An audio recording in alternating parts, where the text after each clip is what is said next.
तुम्ही पाहत आहात MCN न्यूज मराठी।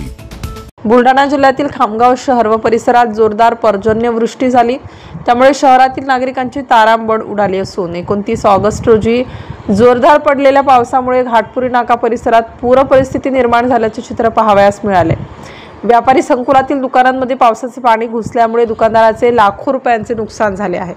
नगर परिषदेचे मुख्याधिकारी यांना फोन लावून त्यांना घाटपुरी नाका परिसरातील माहिती सांगितली असता नगर परिषदेतील पाणी उपसा करण्याचे पंप खराब झाल्याची माहिती त्यांनी नागरिकांना दिली। त्यामुळे परिसरातील नागरिकांमध्ये नगर परिषदेविषयी तीव्र संताप व्यक्त होत आहे।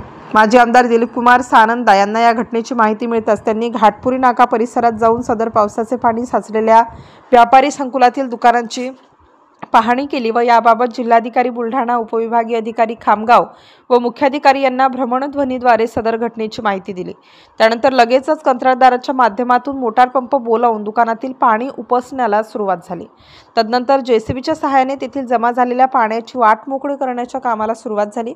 दरम्यान या घटनेमुळे येथील दुकानदारासह स्थानिक नागरिकांना मोठ्या प्रमाणात मनस्ताप सहन करावा लागल्याने नगरपालिकेच्या गलथान कारभाराबद्दल तीव्र संताप व्यक्त करण्यात येत आहे।